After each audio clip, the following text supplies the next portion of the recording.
UKIP MEP Godfrey Bloom was on the programme yesterday with his views on maternity rights. He's back in the news today. This time he was on video saying we shouldn't be sending aid to somewhere he called Bongo Bongo Land. Mr Bloom was filmed speaking at a meeting in Wordsley near Stourbridge in July, and it was passed to the Guardian newspaper. Here's a clip from that recording.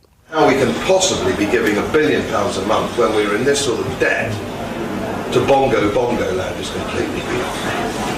To buy Ray-Ban sunglasses, apartments in Paris, Ferraris, and all the rest of it goes with most of foreign aid. F-18s for Pakistan. We need a new squadron of F-18s, a couple of squadrons. Who's got the squadrons? Pakistan, where we send the money. So where is Bongo Bongo Land? Are we really sending money abroad to be spent on Ray-Bans, apartments in Paris and Ferraris, if you couldn't hear the whole thing there? Should a politician use this sort of language in a debate about foreign aid?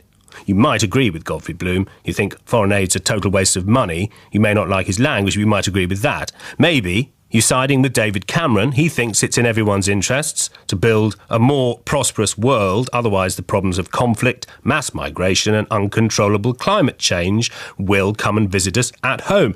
There are many views on this. And let's get to welcome back to the Jeremy Vine Show, Godfrey Bloom. Hello, Mr Bloom. Hello again, Paddy. Hello. And George Galloway, the Respect MP for Bradford West, is on the phone. Hello to you, Mr Galloway. Hi there. Hi. Mr Bloom, UKIP have asked you not to use the phrase again. What was the phrase you used? I used the phrase Bongo Bongo Land in much the same way as I would use, or anybody would use, the word Ruritania or the Third World. It's whatever you want it to be. There is no such place, of course, so I can't understand how anybody could be upset when an imaginary country. Right, but the UKIP chairman, Steve Crowther, has said, please don't use the phrase again, and you've just used it again. Didn't you ask me to use the phrase? I'm sorry. Well, I asked you to, but he asked you not to. Oh, right, sorry. Oh, dear, oh, dear. I'm terribly sorry, Party Chairman. If I used it again, I didn't mean to. It slipped out. What was the phrase that you used then? I said, well, you just played the clip there. Everybody heard the clip. But let's get back to the really serious point. Let's get to the serious point. £1 billion a month in overseas aid, when in my constituency, I've got people in a queue waiting for cancer treatment, dialysis machines. We're cutting our A&E. We're making all these terrible sacrifices in this country, and we're giving away £1 billion a month, and we don't even know where most of it goes. George Galloway, do you know where it goes? Well, look, the fact that Godfrey is surprised that people find this offensive is, I suppose, the least surprising but most important part of this discussion. The UKIP profile of anti-immigration, red-faced Englishmen standing at the ports on the Channel shouting boo at Johnny Foreigner is the real UKIP. Nigel Farage, a more sophisticated man than people imagine, is not himself a racist, but he's clearly leading a coalition of the kind of supercilious, blustering racism that you've just been listening to. Anybody who thinks that describing the rest of the world as Bongo Bongo Land, not being offensive, doesn't deserve to be in politics. So you're offended by Mr Bloom? Well, I'm offended on the part of those who are insulted by it. I'm embarrassed as a British person that someone sitting in the European Parliament and doing rather well out of it should have these kind of views and express them, usually when they don't expect someone to be filming or recording it.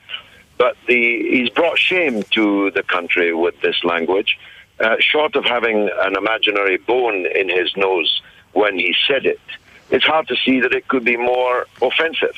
The issues of immigration and the instability in the world due to the maldistribution of resources are vital and real issues, and David Cameron is right about that.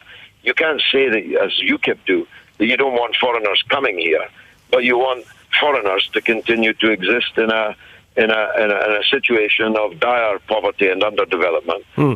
This is just a contradiction in terms. So, Godfrey Bloom, you're an embarrassment. You've brought shame by your language. You could express this as a debate with George on foreign aid, but you've brought shame and embarrassed him because of the Bongo Bongo ding-dong. Well, of course, I've never heard so much nonsense. The actual point of the matter is everybody's saying, oh, gosh, isn't this offensive? But everybody seems to be offended on behalf of somebody else. Nobody actually I've spoken to is personally offended because no offence was intended, so that's absolute nonsense. And incidentally, that was a 40-minute speech without notes, delivered. It was a public open speech, and it's been on YouTube, I think, now for something like 4 or 5 weeks. So this isn't some clever thing that The Guardian have dug up. And let me just put George Galloway right, because he needs a little bit of help on this one, I think. We're sending money to the Indian subcontinent, who have a nuclear-powered carrier, a space programme, F-16s for Pakistan, and would you believe some of our money actually goes to Argentina, where they've just bought 20 Mirage jets, which could be used against us. There's no audit trail. There's no audit trail. We don't know where the money goes. £400 million of it a month, 400 million a month, goes to the European Union for them to distribute. And as I say, George Galloway should be putting his own constituents first in a very poor part of West Yorkshire. He should be putting them first, thank you very much, and not everybody else. Well, these are legitimate debating points about the use of foreign aid. But you don't have to describe the people getting the foreign aid as bongo land. India is a vitally important trading partner with us, in which we're trying to do very much better. And incidentally, the aid program is designed to buttress that. It won't go down very well in the places we're seeking to win friends and influence people and maybe get 1 or 2 customers, Godfrey, to be describing their countries as bongo land. Everyone listening to this knows this in their heart. It displays, however, what's really in your heart. And what's really in your heart is a belief that the rest of the world is bongo land, and we live in some Elysian field that is superior to them. That's what lies behind your remarks. Everybody knows it. Otherwise, these words would not have come to your lips, unscripted, 40 minutes speech or otherwise. They came to your lips because they're in your heart, because that's what you really think of Johnny Foreigner. And it's the fact that you really think that, and that you're an elected UKIP member of European Parliament. Can I get a word in here, Chairman? Can I speak? Am I allowed to speak on this programme? Please speak now, and you joined us yesterday. The programme. What are you talking about? I am chairing, and I would like you to reply, Godfrey. Please go ahead.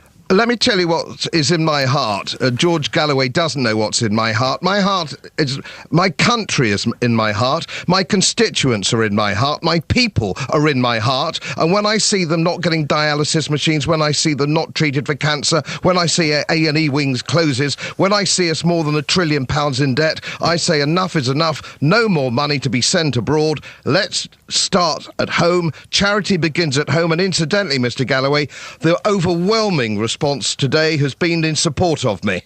Well, I'm sure that there are people whose knuckles are dragging along the pavement who like to think of foreigners as bongo land residents. I'm sure that's true. That's why UKIP gets the votes that it gets. But you can't pretend that you're offended by trailer posters from the Home Office. You can't pretend that you think it's not the British way to be profiling people on a racial basis, as Mr. Farage was doing just the other day on television and getting some credit for it.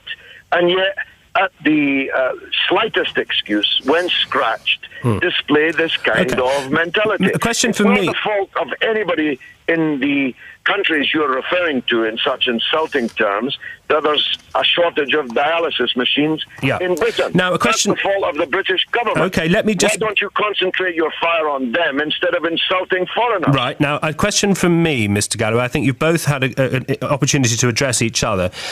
If you look at how UK aid is spent, Mr. Galloway, a sixth goes to the EU to spend how it wants. So that's 800,000 was spent on a water park in Morocco.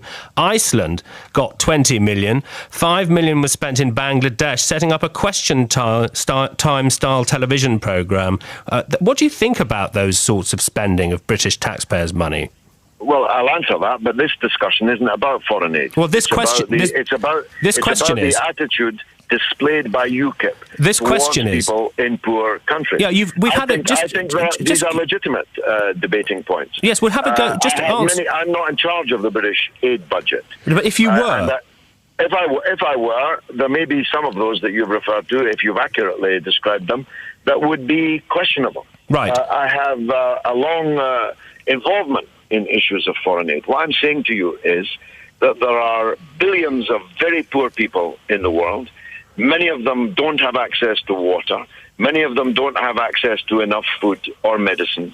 That makes an unstable and usually violent world, and it's in everyone's interests to reduce the inequality in the world, to try and help other people come up closer to our standards.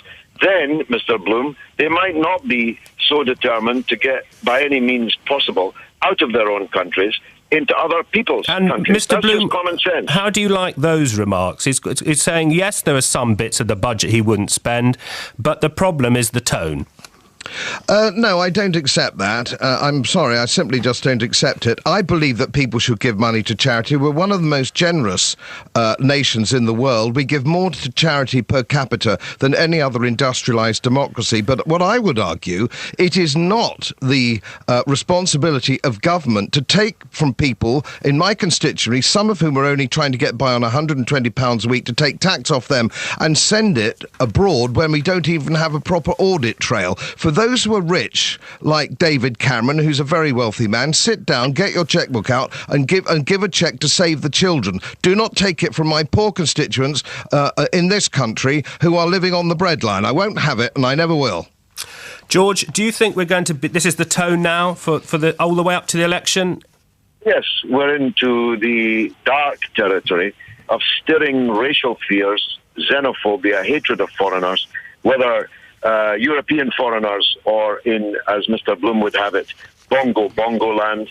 This is the kind of road that in recessions right-wing politicians take. Mr. Bloom is an archetypal one, a Jim and Jag stockbroker belt bigot, and he brought shame on the country, and most civilised people in the country know it. OK, that's to you, George, and to you, Godfrey Bloom. Thank you for joining us. One quick one from you. Do you going to put the language of the bongo behind you? Well, I must be doing something right in politics if I can get that sort of ridiculous diatribe from George Galloway. All right, I must be doing something right. OK, thank you both very much indeed for joining me. We were listening there to Godfrey Bloom, UKIP MEP for Yorkshire and North Lincolnshire, George Galloway, Respect MP for Bradford West. I heard no agreement at all. The issue of foreign aid is in there, the issue of the tone. What did you think as you listened to that debate?